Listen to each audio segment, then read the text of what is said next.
দোকান খুলেছেন কিন্তু গ্রাহক নেই, বা গ্রাহকের সংখ্যা খুব কম।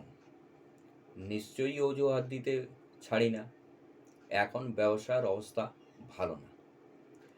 কথাটা পুরোপুরি ফেলে দেওয়ার মতো না, বা পুরোপুরি মেনে নেবার মতো না। ধরুন, তার পাশে বা সামনের কোনো দোকানে সেম নেচারের ব্যবসার দোকানে গ্রাহক ঠাসা, বা গ্রাহকের কমতি নেই। তাহলে কি বলা যায়?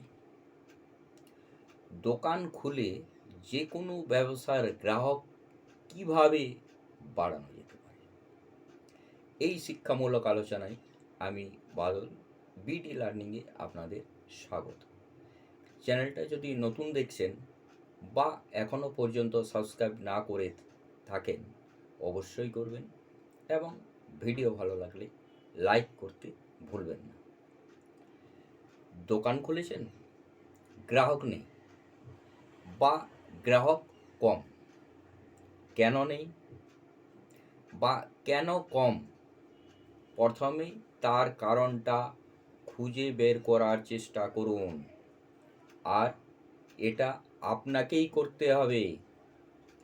যদি দেখেন আপনার মতোই অন্য দোকানের গ্রাহক সংখ্যা বেশি, তাহলে কেন বেশি, কেন ওই দোকানে গ্রাহক যেতে চায়, তার কারণটা খুঁজতে হবে।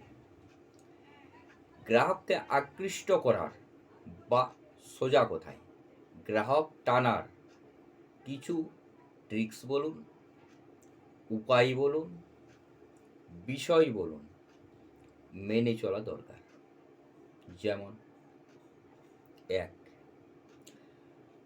দোকানটা সুন্দর ডেকোরেশন করুন, সাজান, যেমন নিজের থাকার বাড়িটা সাজিয়ে গুজিয়ে রাখেন। দোকানের পণ্যগুলি এমনভাবে সাজিয়ে রাখুন যাতে গ্রাহকের চোখে পড়ে। ডিসপ্লে করুন, কারণ আমরা গ্রাহক অনেক সময় ডিসপ্লে দেখে দোকানে প্রবেশ করি। হয়তো অন্য দোকানে যাওয়ার পরিকল্পনা ছিল, কিন্তু জিনিসটা চোখে পড়ায়, যেটা আমি ক্রয় করতে এসেছি সেটা আপনার দোকানে পছন্দ হবার মতো, বা অন্য দোকানে গেলে একটু দূরে যেতে হতে পারে।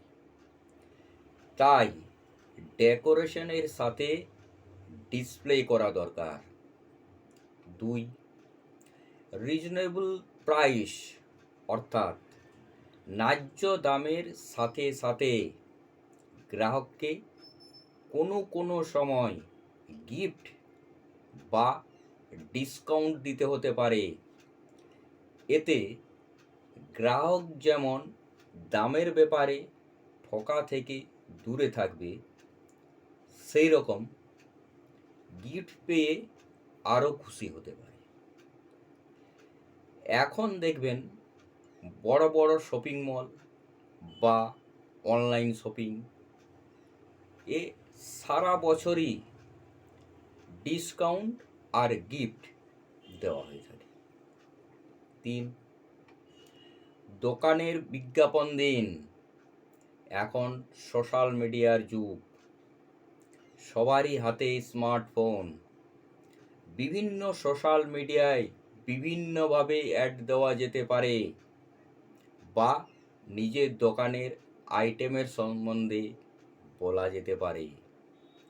এতে অনেকে আকৃষ্ট হয়ে আপনার দোকানে আসতে পারে। 4,